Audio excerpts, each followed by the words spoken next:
Welcome back to Fast Freddy RC, and today I want to do a build overview of the Tamiya Toyota GR Yaris on the M-05 chassis.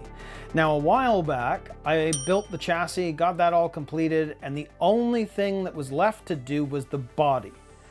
But as I've mentioned before, I'm not that thrilled of painting polycarbonate bodies. I love working on the hard bodies, but not these guys. And I'm afraid it sat on the shelf for a while. But I got introduced to a fellow locally that paints bodies. He's got a company called Bernard Creations.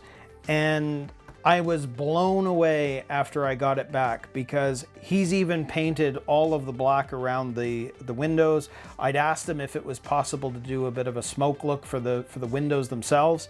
And I don't know if you can see the difference, but the windshield is definitely a smoke, not a black. Because the other thing is, because there's so much black on the car, I didn't want the windows to look pretty much black as everything else. But he's managed to find like a smoke tint to it, and I just love how this has turned out. So you can see even the glass right there. If I tilt it down, it's got a sheen to it. Love it. This thing has turned out so well. I cannot wait to get this on the road. I love the look of it.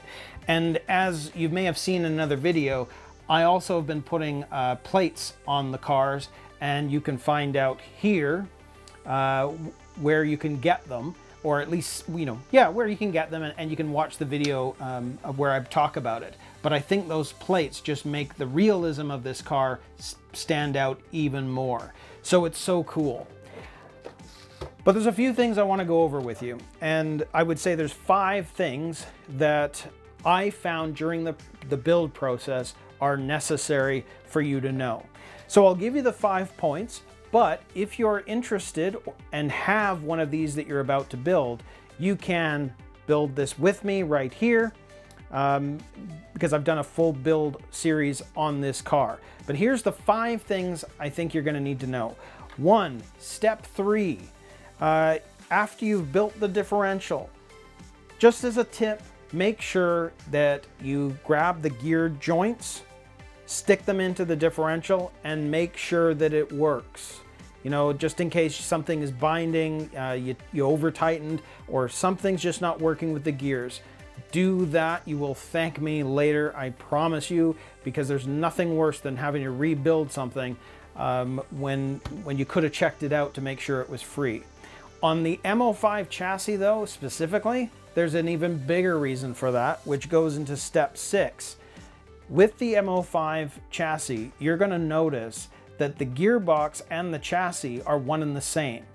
And what I noticed is once you put it together, there is no way of reaching the gearbox unless you tear the whole thing down again to get to it. So along the way, make sure that you're checking everything, putting the joint cups in once you put the bodies, the chassis sides together. Because in order for me to go in here, if I wanted to make a change, I don't know, change gear ratio, whatever it is, I have to take the whole car apart to do it. It's a weird design. I've never seen that on any car. So just be very careful how you're putting it together, or you'll have a big job on your hands if you want to change anything. So, number 3. It comes with a pinion stopper.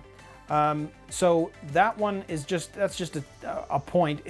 It's going to make it easy for you to put the pinion gear on this motor. Super simple. There's a pinion stopper, so definitely use that.